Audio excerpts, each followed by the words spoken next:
I cheated on my husband while blackout drunk, and I'm struggling to cope with what I've done. I'm 25 years old, married to the person I still call my best friend.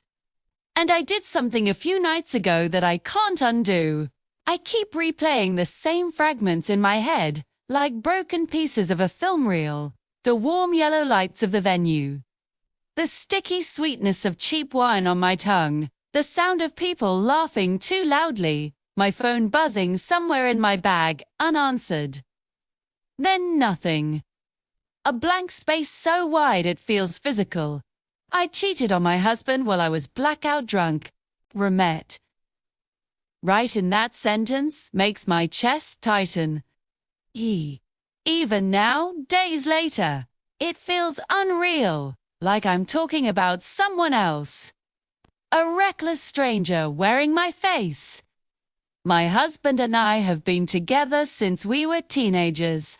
Almost 8 years of shared jokes, shared apartments, shared grocery lists, shared dreams. 3 years married. We grew up together in so many ways. He knows how I take my tea, which socks I hate, how I fold myself into a knot when I'm anxious in public. I know the exact tone of his laugh when he's trying not to cry. We built something that felt solid, boring in the best way, safe. I was always proud of that. Proud of us. The night it happened was supposed to be simple. A work event. Networking. Free drinks. I had recently made a friend at work one of the few people I actually spoke to regularly there, and he invited me to go with him. My job is isolating. Most days I sit alone, headphones in, talking to no one. When the invitation came, I told myself it would be good for me. Exposure therapy, almost proof that I wasn't as socially broken as I sometimes feel. The moment I walked into the venue, I knew I was in trouble. The room was crowded, loud, full of people who seemed effortlessly confident. Everyone looked like they belonged. Everyone but me.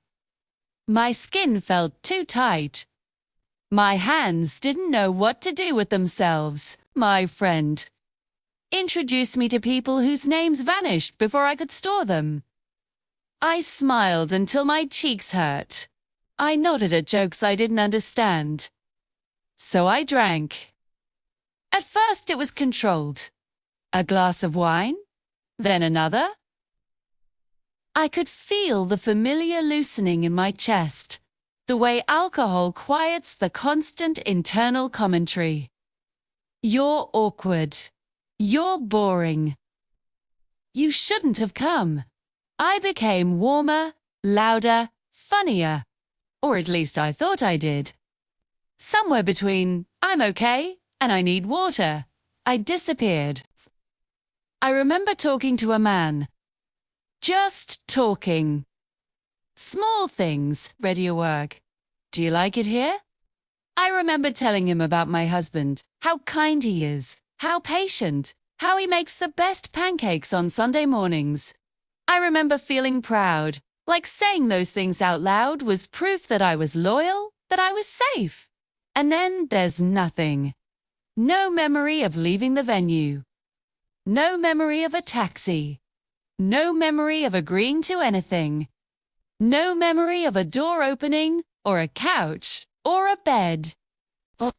I woke up in the middle of the night in a room that wasn't mine. The air smelled unfamiliar. My head was pounding so hard I thought I might throw up. For a moment I didn't understand where I was. Then reality slammed into me all at once. The panic was immediate and animal. I grabbed my clothes, hands shaking so badly, I dropped my shoes twice, and left without waking anyone. I don't remember the journey home either. Just standing in my kitchen, still in yesterday's makeup, my reflection, hollow-eyed and grey. My husband was waiting for me, He asked how my night was. His voice was normal, soft, trusting. I told him what little I remembered. That I'd drunk too much. That I woke up somewhere I didn't recognize. That I didn't know what happened. He didn't yell. He didn't throw anything.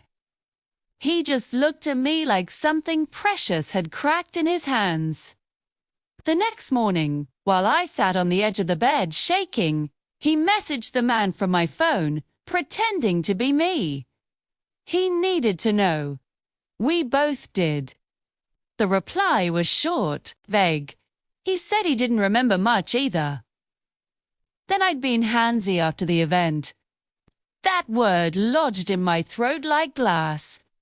I keep thinking about consent, about choice, about how responsibility and memory don't always line up neatly. I know I'd put myself in danger by drinking the way I did. I know that.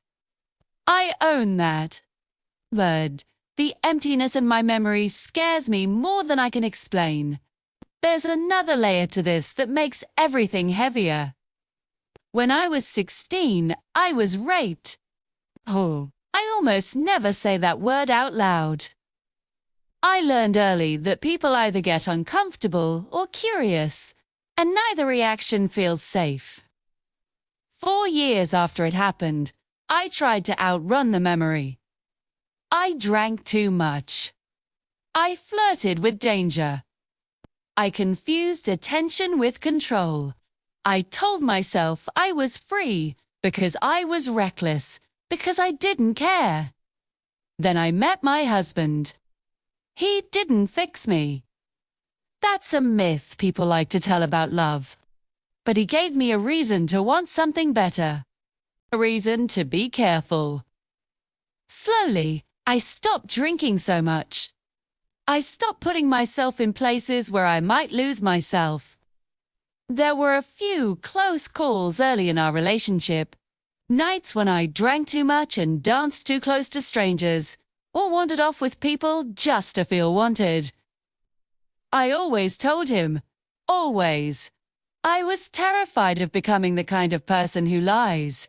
Eventually, I stopped going to those places entirely. I thought I was past it. Now's, I'm not so sure. I told my husband everything about my past. About the rape. About the years afterward. About how alcohol feels like a switch in my brain, turning off the part that protects me. I told him I wasn't making excuses. Because I'm not. I don't get to pretend nothing happened just because I don't remember it. He listened. I think that might be the hardest part of all. He told me he still trusts me when I'm sober, that if we rebuild, it will be slowly, carefully.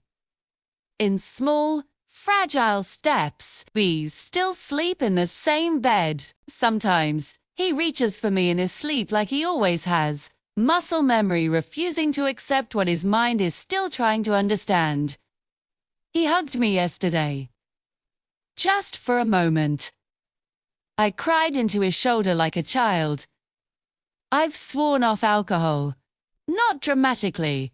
Not with a speech. Just a quiet decision that feels like a line drawn in concrete. I don't trust myself with it anymore. I don't trust the version of me that appears when the lights go out. The shame is constant. Sits in my stomach when I try to eat. It hums in my ears when the room goes quiet. I imagine strangers calling me names. Cheater, liar, selfish, and realize I've already said worse to myself. I feel contaminated, like I've brought something dirty into our home. Some moments I feel numb, like my emotions have burned out from the intensity. Other moments I am hit with waves of grief so strong I have to sit on the floor until they pass. I don't know what the future looks like. I don't know if my husband will one day wake up and realize he can touch me without remembering this. I don't know if my own body will ever stop reacting to alcohol with chaos and silence. I don't know if therapy will untangle the knots I've ignored for nearly a decade. What I do know is this. I love my husband. I hate what happened.